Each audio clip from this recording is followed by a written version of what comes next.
Hello, it's nice to meet you through video.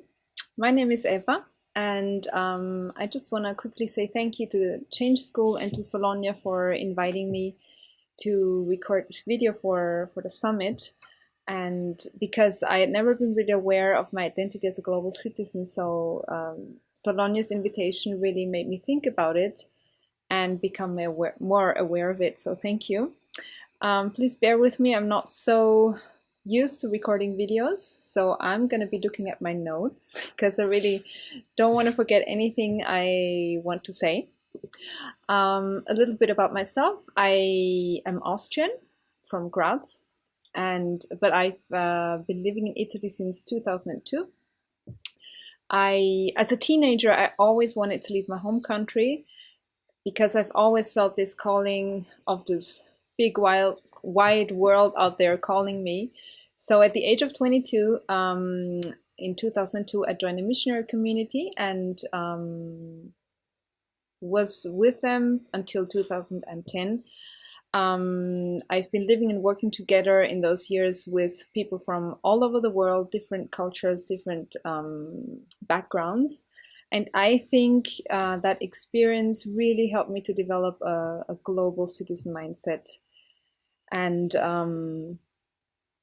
I actually really felt like a third culture kid because I made a lot of friends with the kids of those missionaries, of those volunteer workers that grew up in a third culture. So I really identified with them a lot. And nowadays, I live my global citizenship in the work I do. I'm a professional coach working with people who want to make a difference in this world, which ranges from somebody writing a book about their lessons in life to somebody working to build an orphanage in Africa. So I work with people who have a desire to make a difference, to make it short. And I really love interacting with people from all kinds of cultures, and my work really enables me to do so. And I'm also very happy to meet you through this video because it really enriches and expands my horizon. So this month's theme really resonates with me because I had a nervous breakdown in 2006. It was quite bad, but I learned through it a lot.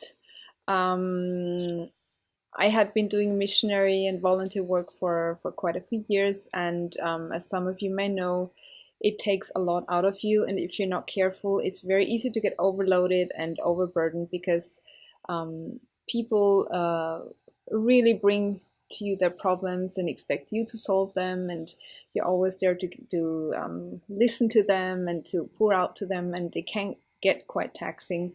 So I wasn't really careful with that, and in 2006 I came to a point of total burnout.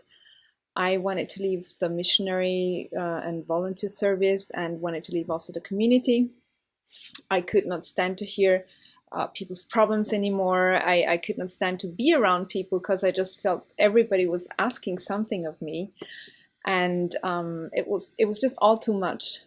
And on top of it, I started to get panic attacks every now and then, and I was in not such a good shape, let's say. So I left the community and went to live on my own. And a dear friend of mine,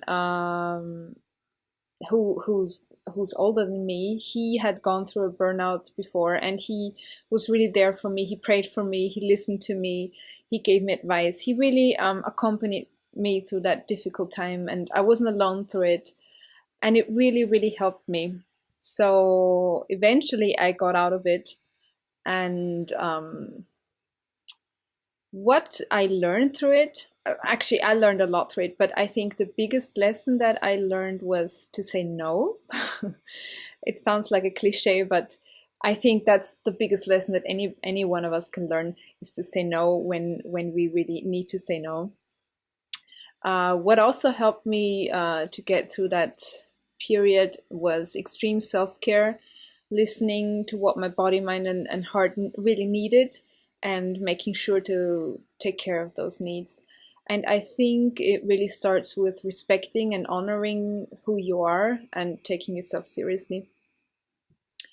So I think the global citizenship ties in with what I went through, in a sense that on the one hand, it was really helpful to be globally minded, let's say, because I was just able to leave that place where I was, to travel, to meet other people, to change the people I interacted with, which was really helpful for me because I really needed a break from everything. On the other hand, I felt a bit lost because of that, because I felt I had no real roots. I felt just somewhere hanging in the air and having no real belonging. So that was something that I felt my global citizenship wasn't really helpful in that. So I think global citizens really need to take good care of themselves, because I don't know how others feel about it, but I just feel a downside of being at home everywhere but nowhere is that we don't really have such deep roots in any place or just one specific network of friends. Things change a lot and we have to be very flexible, and sometimes we do feel lost. At least I can speak for me or for some of my friends. So I think this self-care topic of self-care is very, very important for a global citizen, and especially when you don't have a family yet or you're single, that sense of belonging might be missing. Your family might be all across the ocean or something like that. So I think it's really important to recognize that we need certain support systems that are fitting for our lifestyle. And so yeah, if I could advise anything, or not advice, but something that I really want to stress through this video is that we just need to take really good care of ourselves. So as a coach, I'm trained to ask questions. So I would like to leave you with a question before I end this video. And that question is, I would like you to really think about, how well are you taking care of yourself?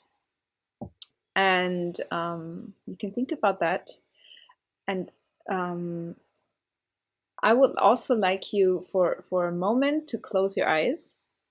Just close your eyes now and take a minute to appreciate yourself for who you are, and think about how being a global citizen or a third culture kid has enriched your life. So just close your eyes and think about that for a moment.